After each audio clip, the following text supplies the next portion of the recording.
कितनी बार ऐसा होता है कि तुम किसी को पसंद करते हो, लेकिन जब बात करने की बारी आती है लगता है जैसे जुबान बंद हो गई है। मैं तुम्हें एक छोटी सी स्टोरी बताऊंगा जो तुम्हारी ये प्रॉब्लम हमेशा के लिए सॉल्व कर देगी। एक बार तुम्हें किसी ऐसे इंसान को देखा है जिसे देखते ही तुम्हारा दिल तेज़ धड़कने लगता है, पर जब बात करने की बारी आती है लगता है जैसे जुबान बंद हो गई है। मेरे साथ एक ऐसा वाक़या हुआ था जो मैं कभी नहीं भूल सकता। तुम्हें बताऊंगा कि मैंने उस सिचुएशन से क्या सीखा और कैसे तुम भी अपनी नर्वसनेस को हमेशा के लिए ख़त्म कर सकते हो। ये वीडियो एंड तक देखना। मैं 15 साल का था, छोटी सी क्लास का एक लड़का, बहुत शांत और इंट्रोवर्ट। एक दिन स्कूल की असेंबली में एक लड़की थी जो मुझे हमेशा अच्छी लगती थी। उसने स्पीच दी थी, उसका कॉन्फिडेंस, उसका स्माइल, सब कुछ परफेक्ट था।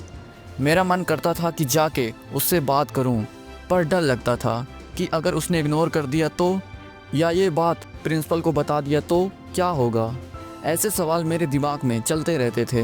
दिन गुजर रहे थे और मैं बस उसे दूर से देखकर खुश हो जाता था। एक दिन मैंने सोचा, आज नहीं तो कभी नहीं। मैं रिलेशनशिप में नहीं आना चाहता था, मैं बस उससे फ्रेंडशिप करना चाहता था। मैंने एक प्लान बनाया और अपने डर को कैसे हैंडल किया ये तुम्हारे साथ शेयर करने वाला हूँ। सबसे पहली प्रॉब्लम होती है हमारे अंदर का फियर। अगर मैंने कुछ गलत बोल दिया तो क्या होगा। दूसरी प्रॉब्लम होती है कि हम समझते ही नहीं कि सामने वाले इंसान को हमसे क्या चाहिए। हम बस अपने बारे में सोचते रहते हैं और परेशान रहते हैं।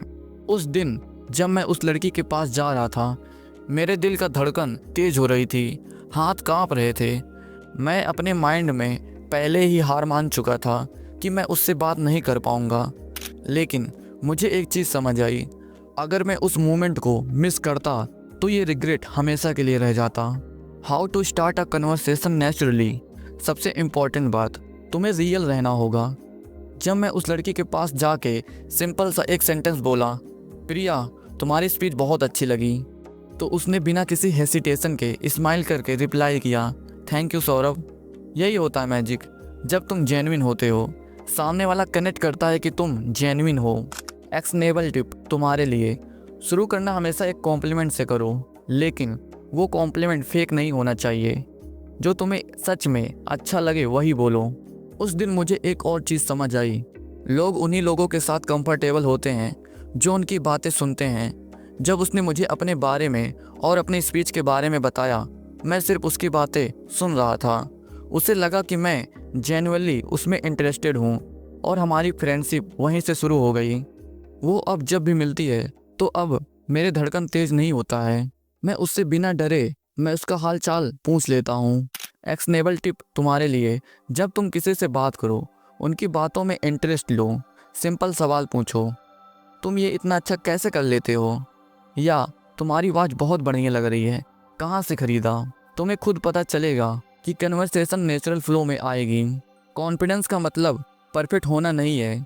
मुझे याद है उस लड़की के सामने मैं एक बार अपने वर्ड्स सही से बोल नहीं पाया, मेरी जुबान फिसल गई, पर मैं हंस दिया और बोला सॉरी। उसने भी हंसकर बोला कोई बात नहीं, ये मेरे साथ भी कभी हो जाता है। यही मोमेंट था जहाँ मैंने सीखा कि अगर तुम अपनी गलतियों को एक्सेप्ट करते हो तो सामने वाला तुम्हारे साथ कंफर्टेबल होता है। अपनी नर्वसनेस को छुपाने की कोशिश मत करो। अगर तुम्हें लगता है कि तुम नर्वस हो तो हॉनेस्टली बोलो, ये तुम्हें फेक नहीं बनाएगा। उस दिन मैंने सिर्फ एक छोटी सी बात से अपनी लाइफ का एक सबसे बड़ा फियर तोड़ दिया। मैं तुमसे एक ही बात बोलना चाहता हूँ, अगर तुम्हें किसी से बात करनी है तो बस एक छोटा सा स्टेप लो। परफेक्ट नहीं होना पड़ता है, बस रियल होना पड़ता है।